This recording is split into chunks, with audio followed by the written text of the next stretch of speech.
Shots are fired outside the U.S. Capitol. Now one woman is dead after a chaotic car chase, running red lights and weaving in and out of traffic. The driver also hit a U.S. Capitol police cruiser with a policeman inside. That officer was hurt, but his injuries are not life-threatening. The entire U.S. Capitol was put on lockdown for about an hour. Target 12 investigator Tim White checked with Rhode Island's congressional delegation. He joins us now live in our newsroom with more. Our entire delegation was in Washington, D.C. at the time, and I spoke with staff members from each office and reached Congressman David Cicilline on the phone.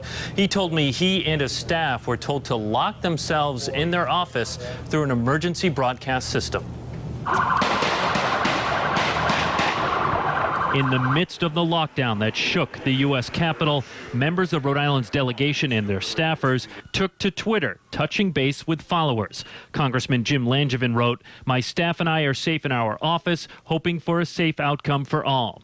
An email through an emergency alert system was sent to Senate offices during the incident. The email obtained by Target 12 read in part, "Shelter in place. Gunshots have been reported on Capitol Hill. Close, lock, and stay away from external doors and windows."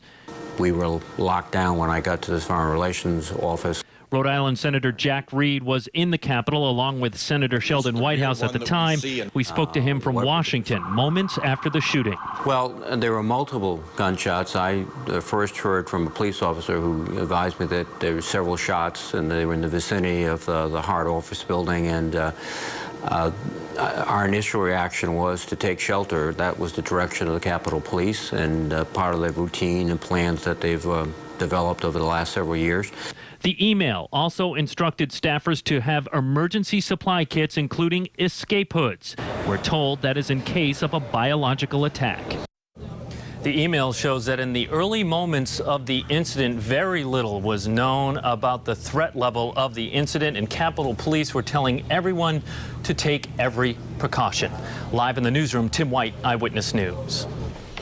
And count on Eyewitness News for continuing coverage of this Capitol Hill scare, both on air and online. We are monitoring all the developments in Washington, and we will bring you the latest on the investigation tonight on Eyewitness News at 10 and 11.